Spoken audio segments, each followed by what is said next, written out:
Hi, welcome to Kermie and the Angels. My name is Dr. Kermie Wohlenhaus. I'm an angelologist, I'm a clairvoyant, an author, and I'm also the host of this show. The angels are everywhere, and I'm so happy about it. Today we have a wonderful guest. It's Aitreyia.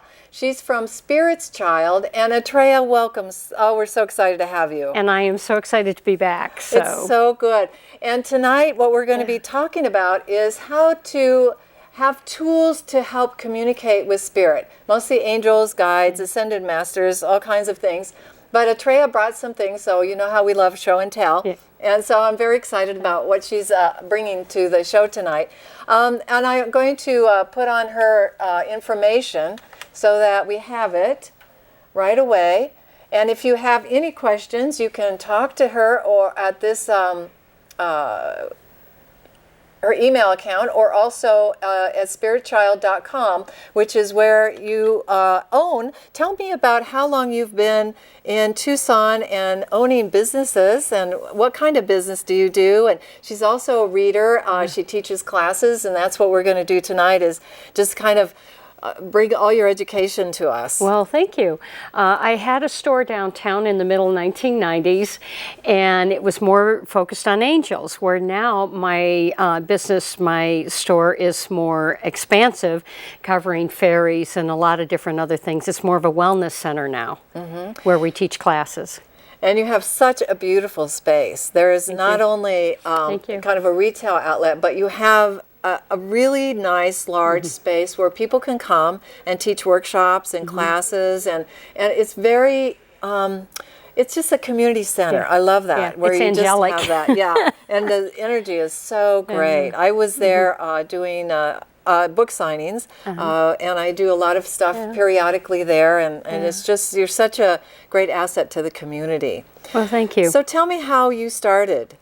Well, it first began after a near-death experience. I've had two, and 2 years after my last near-death experience, angels started appearing to me, and they trained me in who I needed to be and what I was here to do, which was to assist people, not only just in helping them move forward on their path, but also communicate with spirit guides on the other side. So, and how long ago was that you had your near-death experience? 1990. Okay. 1990, 1992, the angels started appearing to me. So about 25 years of experience here. Right, so that's great. Good for definitely. you. Were you ever, people will always ask me this too, as a child, I guess after Sixth Sense came out, people say, as a child, did you ever have any idea that there were spirits around, or did you play with invisible children? Or? I'm sure I did. What was really interesting is I was raised in a household where my mom had a lot of gifts, but she didn't know how to use them. So when I was younger, as what is normal for a lot of parents when they're afraid their children start opening up, it's like, okay, it's an imaginary thing. But throughout my life, and I started doing readings in 1982, and in 1992 is when my readings took a turn more working with angels and ascended masters. So, and you were at one time called the Angel Lady. Angel Lady of Tucson. I know, it's so great. There's also, you have newsletters, and you have a lot of educational things. And she brought a whole lot of items today. And one of the things that we're going to talk about is how to, as you know, doing readings. We can do readings all day. Right. But what we really like is to teach other people how to communicate to their guides and angels themselves. Right. And so what do you, I know that we talk about intention and grounding and different things. So why don't we go through the steps of what people need to do before they connect to the other side. And I also want to say right away that when you set the intention for a positive divine being, that you're not going to have any mischievous little beings. Correct. So I think that needs to be cleared right away. People will ask me, well, I'm afraid to do that because I might bring in the devil or somebody weird or evil stuff.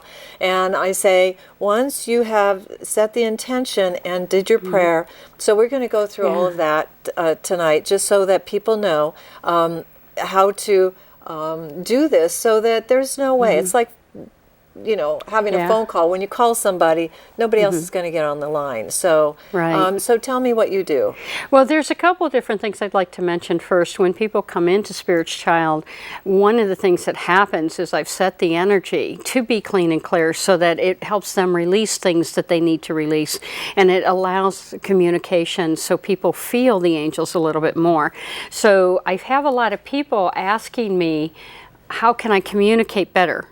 What do I need to do to open that communication? So I found that there needs to be a little bit more sharing and awareness that we're going to do today about how to create that space, that sacred space for the communication. And it's important to take that time. A lot of people don't take the time to keep clean and clear. So my first step is to clear myself, to clear my space. And then, like we talked earlier, to quiet yourself. That will allow for that communication.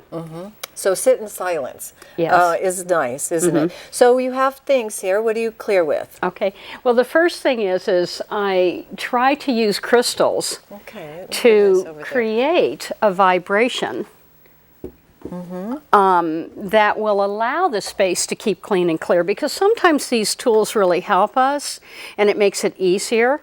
And we have a couple different things. We have clear quartz, which is phenomenal high vibration that helps to keep the energy space where we're communicating clean and clear. Then we have other crystals which will bring in more unconditional love. As you see, Kermie just put a Himalayan quartz, which is one of the highest vibrations of unconditional love.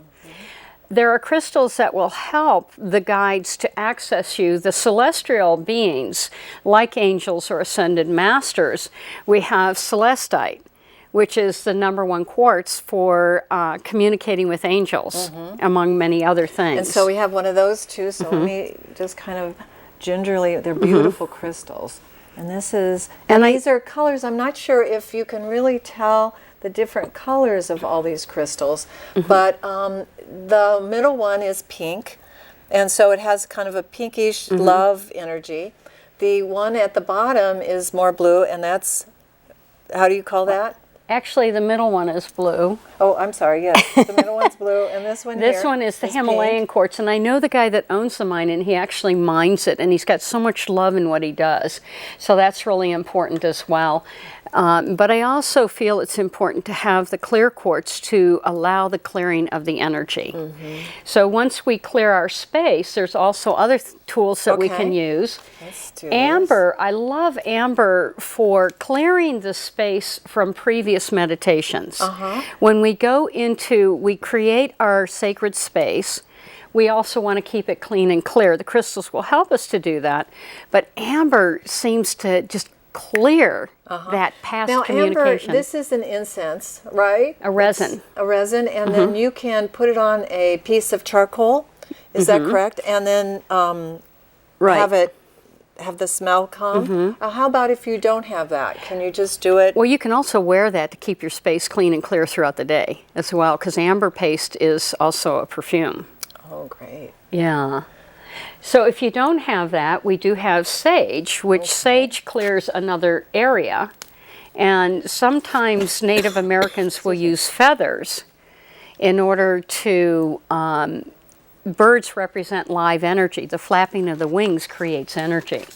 And, you also have angelic wings. So as you work with the feather to spread the sage energy, it clears it of unwanted energies. Nice. So, yeah. That's so great. So we have so many things here to really look at. And there's another crystal. I love the pink quartz. Is the most common for unconditional love in the heart chakra. So there are several different pink crystals that you can work with. Morganite is a little bit more expensive, not that much more, but a little bit more. You have kunzite. You have pink quartz, you have Himalayan quartz, and pink Lemurian. The reason why I like working with them is because during your meditation for communication, it keeps your heart open to allow the unconditional love to come into the meditation. Nice. Yeah. Okay, great. Yeah. Good. Well, we've got lots of quartz and lots of stones. What else is there? Oh, pendulums. Let's talk about those. Okay, there's many different ways to communicate with your guides, as you know. Sometimes it's intuition. Sometimes it is more a matter of telepathy. What I really like, and I know we talked about it a little earlier, I have to highlight Kermie's book because we have it at SpiritsChild, and people constantly buy it. They use the techniques that you have in your book. Not only that, but they also buy them for friends.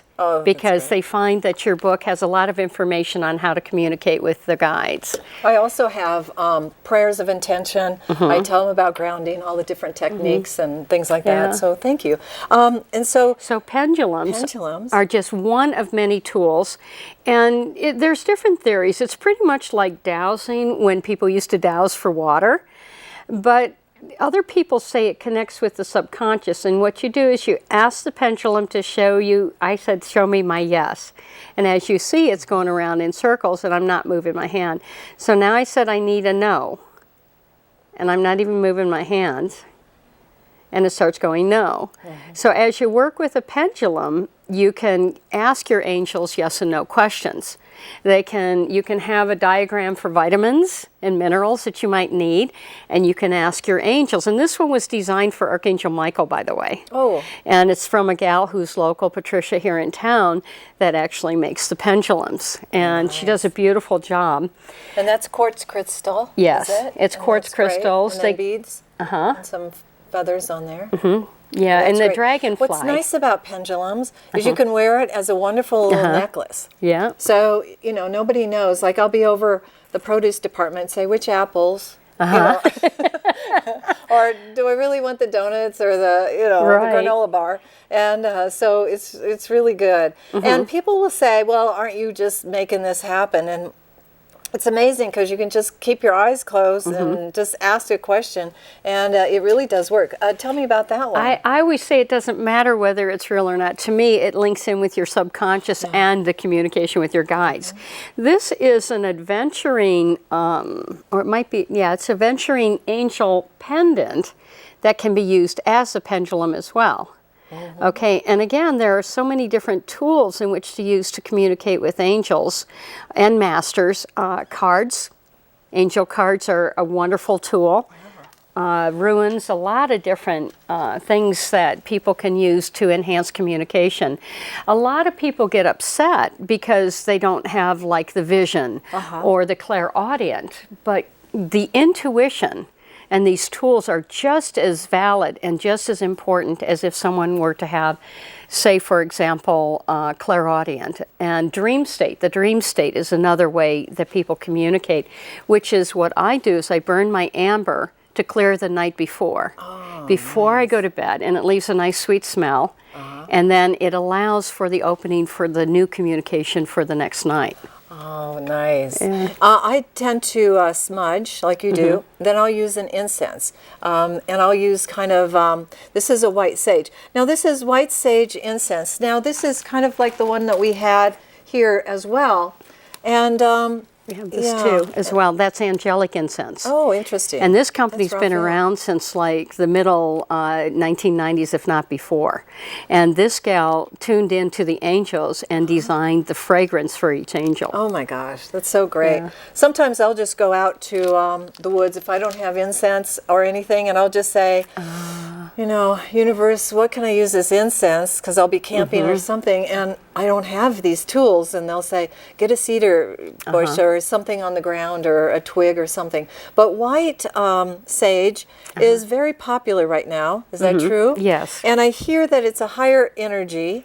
So tell us about, you were just saying a little bit before the show that California is in drought. Last year, so the white sage, is a little, it's not easy to get. Is that what you're saying? Yes, we had one supplier that was limiting us in the amount of bundles we could buy.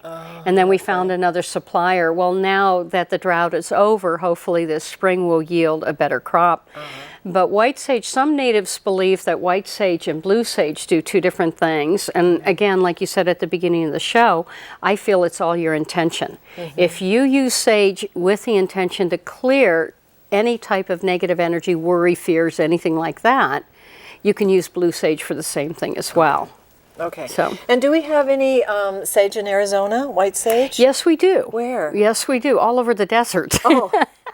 And you can even plant it in your yard. Okay. What I like, we were talking earlier, the people who pick sage, and even mostly Native Americans brought this in, where they asked the plant permission to pick it, and then they pray while they wrap it. So Great. Most of the time that's what people do. Great, great. So we can go out to the desert and get that. I like some of these photos and statues you've got too. Let's talk a little bit about the angels, if you would. This is a beautiful photo of the angel of wealth. We like them. Well, one of the things that she wanted to come. Okay, I have several. I've got Raphael. I have several. But she wanted to come because so many people are not sure if they should ask for money. They're not sure if they should ask for abundance to come their way. And Spirit wants us to be happy and full of abundance. Okay. And I don't look at asking for money as asking for money. I ask for money as what it represents. It represents peace of mind. I can pay my bills. As I pay my bills, I support the community. So I look for wanting more money so I can create more within this life and bring it out into the community. That's great, and I like how this this artist. Tell me about this artist. His name is Marius Michael George. He is a phenomenal artist. I love him, but like artists, you know, they're really totally out there too. Has one of the most divine ways of depicting the angels, Saint Germain, a lot of these other ascended masters, the Virgin Mary, Mary Magdalene. Very etherical looking in his work. I met him in Portland one time, and he had an art show, and I was like, oh my gosh, I can't even believe that there's an art show. And it was at a store where I was doing readings, which was even more great. So I got to talk to him a lot, and he said that Doreen Virtue just kind of comes in, buys everything in his studio, because then she can use them for her cards. So you will see like this. If anybody is a Doreen Virtue fan, you can see that this really is a popular figure that is on the cards. His colors are, you're right, they're so ethereal and beautiful, and he's just a wonderful man. So it was just really great to meet him. So she wants to get busy. And she wants everybody to ask her to help. The first thing about finances is you have to learn to balance what you have first before it can really grow. Because if it starts growing and we're not managing it properly or balancing it, it goes right out the door. So she wants to help you balance your budget first and then start increasing it. Nice, and I like how she gives. Look at this; these hands are out. It's not. There's lots of coins or different energy coming from her hands, which is really great. So tell me, Atreya, who is this? That is Archangel Gabriel, and Gabriel is known as a messenger, even though all angels are messengers. Gabriel represents truth, knowledge, and wisdom as well. And so I work with Gabriel a lot when I'm in a situation and I want to see a higher truth. We always have our truth, but there's always a higher truth, like a spiritual truth. And he's just fun. And Gabriel and Michael came to me one time and they said, "You're way too serious." And he says, "Call me Gabe." And Michael goes, "Call me Mikey." So I go, "Yo, Mikey, Gabe, down here now." And they want to add joy. They want to bring truth, but they also want to bring lightheartedness. Now, Gabriel, sometimes, many times people will say that Gabriel is a female and shows up female. And I like that also. Gabriel came to the Virgin Mary to say, you're going to have a son. And so is very much into divine knowledge and prophecy and is the messenger. Very, very, very powerful angel. And who else do you have there? Well, this is also Gabriel. Gabriel also holds a scroll. And angels are androgynous. The feminine aspect of Gabriel is Gabriella. And Michael is Michaela. And to me, on the highest level, they will come to us whatever way they need to come to us. And I worked with a Native American once, and I was trying to get him to visualize Archangel Michael. And he just couldn't do it. And he said, well, I see some blue wolf running around the fire. And Archangel Michael's color is blue. So, and another Native American saw Uriel as a white dove. So they don't stick to necessarily a gender or an image. Right. Yeah. And these come from the Renaissance, you know, the painters who were commissioned by the Roman Catholic Church, because that was the only church at that time before the Reformation. And so who is this? That is Raphael, and he is the Archangel of healing. It doesn't necessarily mean we call on him for healing, but we can heal in many different areas, our thoughts, our heart, but also in order to bring healing forth. And I'm sure you probably know this, but in the really ancient texts, angels didn't have wings. Yes. Go ahead. Well, their energy, yes. Yeah, Well, what they explained to me is that what people were seeing was their aura. Yes. And all they could identify was the wings. And again... And this is perfect for that, because when I teach about angels, they do have gold energy that comes out like this. And that's why we depicted the wings. But what it is a heart. Oh, yes. So the wings go like this around their back into a very big heart, and it's a golden heart, and that's why they thought they were wings. Absolutely. Yeah. But there is some wonderful, I guess, paintings or some drawings that are on caves that are about the very first angels that they saw. And they're so old, and they also have these wings. Wow, wonderful. So it's kind of interesting how people could see the aura actually. So you have some other jewelry too, so people can... Well, the other thing I want to mention too, if you look at Gabriel here, I read in another text one time that how the wings are displayed really mean a lot too. And the wings up like the Gabriel statue here mean hope when they come up like that. And this is a fairy, and fairies are angels of nature. They watch over plants and animals, people who love to recycle, people who like to work with animals and plants or garden, oftentimes have a lot of fairies around them, and they create a lot of magic in our lives. They bring in the wonderful, I call it the Walt Disney magic.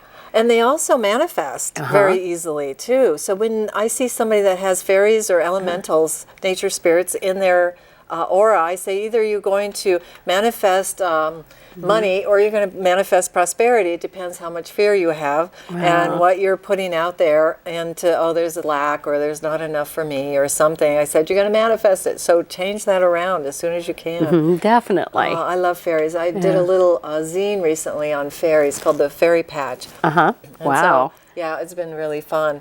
So, and let's see about... and then another way to communicate would be to wear something like a bracelet with an angel on it as well. And one of the things that the angels taught me when they first started coming to me was to work with each angel for a whole month and establish a personal relationship with them so that the person will know how Michael is to them, and how Michael represents himself to one person might be different than someone else depending on their needs at that time during their life. But wearing things like this can also help remind you that you're not alone. Right. So yes, I like these reminders because, and it's nice to have lots of little angel stuff, like in the car especially, you know, it's just so helpful. I love it when people have bumper stickers because it just reminds us that, angels. Oh yeah, I need to remind them. Well, that's a good point too, because a lot of people say, well, why would I need these items? You don't really need the items. I think it's another way our subconscious, our mind can remind ourselves that we are always connected with them. And they do communicate with so many other different ways, like through messages from angels. Yes. Now we're kind of coming to the end. I want to just thank you. I'm going to put up your contact information, so if anybody has questions, please contact Atrea at SpiritsChild, and there's SpiritsChild.com. So Atrea, thank you so much for being here, and just write www. Kermie and the Angels if you want any more, and I'll talk to you later. Thank you for being here. And thank you. I feel very honored. Thank you.